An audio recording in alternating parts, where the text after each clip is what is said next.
Yo, what's going on YouTube? It's your boy GSC Killer coming at you with, yes, the one I promised you all, my final video for Infinite Warfare. First and foremost, before anybody think that this game was bad, man, listen, to each his own. Everybody got their own opinion, but I'm going to go ahead and say this one thing right now off the bat. This game wasn't all that bad. I wish everybody had the heart or the mindset I had when my boys hit me up and gave me the update saying, they had more guns in the game that you could drop nukes with, or they finally add lobby leaderboards, or just the little minor things that they add that made this game better. Like I said yesterday, can we all agree that this game was not shipped with the final copy? Can we all agree to that? Because we all know that, when the game first started, I felt like I was playing the beta point too. I was like, yo, I played this shit already. Can I get, better kill streaks, more nuke guns, etc., etc. That was one of my big issues with the game, and that's the reason why I gave up on it. Like I said yesterday, in the first month of the game, no bullshit. But came back with my boys, and we just started slapping from there. I finally started back uploading in August because it was like Call of Duty of old to me. I was having fun. We were blowing up the maps with the DE-ATOMIZER, and the game became fun again. Of course, just like any other Call of Duty, guys, we can agree that this game had its bad moments. You know what I mean? But we discussed that yesterday. See the link in the description, or see the annotation at the end that says previous, so you can watch that video if you missed it. Now, without further ado, I'm gonna just go ahead and get right into what I came to talk about today.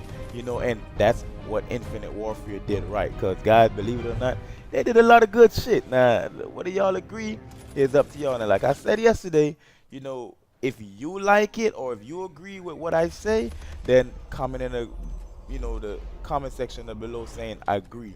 If you disagree, just type disagree and let me prove yourself. Let me see why you disagree with what I like. You know what I mean? Like I said before, this is not a top 10 things they did right. It's just a couple things that they did right to me. So it's not in any specific order. I'm just gonna go freestyle off the top and just get right into it. Thing number one that they did right for me, guys, was Quartermaster. Like, the one thing I could give Infinite Warfare was that they came through with not making me have to struggle to get guns.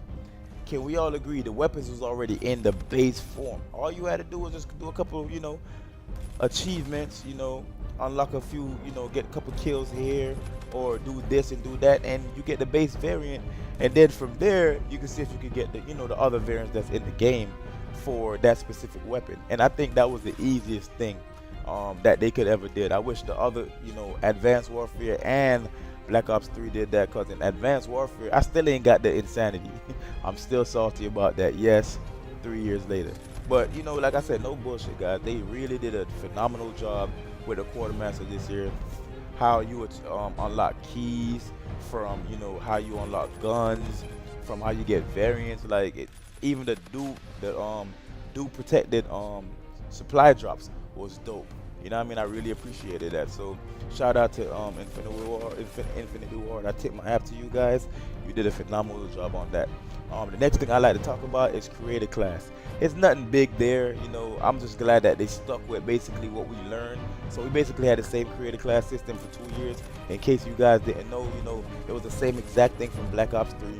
The only thing that was different, and I'll get into this other topic later on in the commentary, was that when you create your class with a specific rig, you have potentially added perks. Like, some character has certain traits, like what's his name? What's the name of this bot? Not the bot, but the trophy drone. That the one, I don't remember his name, guys, but he had the trophy drone system, and you can basically destroy 2 grenades on your back. First and foremost, let me continue. Before I go any further, I just want to say shout out to Trini, because me and him actually sat down and we talked about what we liked about this game this year, and it was a nice little debate, nice little conversation at hand. And the last thing I want to say before I continue is In this gameplay, you guys are going to be provided with 3 different nukes. It's the last 3 nukes that I actually got in this game, and I just decided to make it as one big, thing, just to basically say, hey, I appreciate you guys for supporting me. Here's 3 nukes. Whether you sit down and watch it all, well, that's cool. You know what I mean? Back to the creator class though. Yeah, it was exactly the same thing as Black Ops 3, and I appreciate that because we got accustomed and we got immune to what Black Ops 3 did, and all they did was just carry it over to another game, and I appreciate that. So it wasn't nothing too big there, nothing too tragic, nothing you had to like learn or nothing like that. So I could take that. Another thing that they finessed the movements to me. They like Black Ops 3 had a dope ass movement system that they brought, that they engineered to the game, and all Infinite Warfare did was just add fluidity to it. Like it was so fluid. I felt like it was easier than Black Ops 3, because in Black Ops 3, call me a noob, but in Black Ops 3 I used to fall off the map every second, bruh. Like for no reason. I just couldn't grab the wall. I guess I didn't know it. But in Infinite Warfare it was so easy, so smooth. You jump, you hit the wall, and the movements wasn't OP to where like Advanced Warfare had it where somebody jump and you totally lose them. It was a slow paced jump. If you had good aim, you was able to dominate in this game. If you know how to jump and use the movements, you gonna do terrific at this game. And another thing, guys, believe it or not, I didn't have a scuff controller. I just have a regular controller, and all I did was rig the shit out my button configuration in my layouts. Me and Doom pretty much got the same layout. I'll talk about that more going into World War II on Friday. You'll get some updates on that. Yeah, but the movements on the map was A1. Once you learn how to finesse the movement, you'll be able to drop gameplay after gameplay after gameplay and basically be consistent. And that was the biggest thing for me. That was the my biggest struggle in Advanced Warfare, and I was able to master my movements and become better and better each year in Call of Duty. But guys, I just been becoming better and better, more beastfully. You know what I mean? And all I want to do, like I said, going forward, is just share with you guys how to get better at that. My next thing, number 4 point, maps. Guys, everybody know the 2 things that you need in a Call of Duty video game is top tier maps and amazing kill streaks.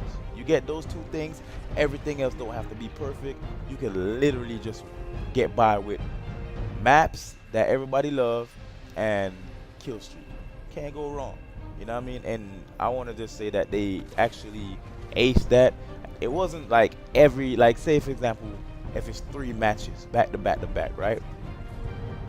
I didn't play a map that I'm like, yo, god damn, I don't want to play this shit, man. Like, yo, can somebody vote for something else? I didn't do that 2 times in a row. I probably do that once, and that's Frontier. Listen, that map is okay, but yeah, it's confusing. Like my man Cash Nasty said, yeah, that shit get really like tight sometime, and then you got these guys that got the sniper that's camping in the back of the map.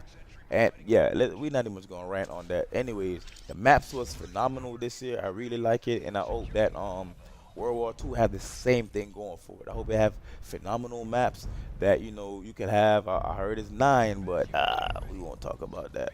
I hope that they have phenomenal maps even on the DLC. I hope that they release some good shit. So you could have a lot of different ways of making content. You know what I mean? Because the maps plays a very big part of getting content. You don't want everybody seeing you getting a nuclear or a DE-ATOMIZER or atomic bomb, whatever is gonna be in the next game. You don't want everybody to see you getting the same thing on the same, using the same gun and on the goddamn same map. You don't want that. You know what I mean? So shout out to Infinity War, man. You guys did a phenomenal job on the maps, and I appreciate it. Now, one thing I want to say that they did better than Black Ops 3, and that was the rigs. The fact that the rigs have trait and abilities. Oh man, y'all was winning off back with that. Once I saw that, I felt like, yeah, it was the end of the world right there for us. Because when I was able to say, okay, you know what, I can have 2 things, but have 1 rig. Oh yeah, at that point it was over. You didn't have to use Synaptic, you didn't have to use Merc, you didn't have to use Warfighter.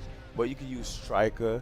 You know, you can use everything. Everything was playable. Phantom, every one of them was a playable rig, and I enjoyed every single one of them this year. And I hope that they have a lot of character customization going forward in this game. But if they ever go back to future events in Call of Duty, man, and whatever they make it Infinite Warfare 2, I pray that it don't be, like boots on the ground. But at the same time, I hope that they have, rigs or character designs flawless like they did in Infinite Warfare. Everybody complained about the synaptic, but it wasn't that serious. Weapon balancing, you know, guys, you can pick up any single gun in this game and you could tee off any single gun. I was actually, that's why I wanted more nuke variants, because it'd be a lot more content. But the weapon balancing to me in this game was top tier, was one of the best things I've ever seen, and I appreciate it. Man, I want to thank Infinite Warfare for doing that, giving us good guns. And every time they listen to the community, every time we complain about something, they nerf it, they patch it, or they buff it. You know what I mean? So I was appreciative of that, because not every developer that they listen immediately to your complaint. Sometimes they just be like, to hell with what you're saying. It doesn't matter to them. And Infinite Warfare, shout out to Conjuring the boys. They looked out, they listened. You know what I mean? And last but not least, man, this is the one thing that I feel like every Call of Duty should have. No matter what, I don't care what it is, you gotta have that hidden streak, baby. You gotta have that nuke. You gotta give me that incentive to keep playing your game. To know that, yo, you know what, man? I started off this game doing bad. I started off this game doing bad, but guess what? I could still pull through, get together, and I could bust somebody's ass and nuke a whole clan. That is one of the greatest feelings, when you nuke somebody and you win the game and you nuke them and you see everybody say leave in party, leave in lobby. That's one of my favorite things, man. I love seeing that, because it let me show you that you got nuke. I hate seeing, oh, you got a nuclear. Nobody ain't get to know that you got a nuclear. You just snap. But anyways, guys, that's it for me, man. I hope you enjoyed it. See you in World War II. And that's it for me for Infinite Warfare. Peace.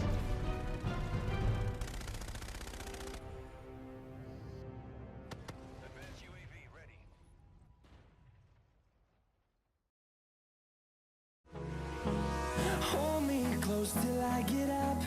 Time is barely on our side.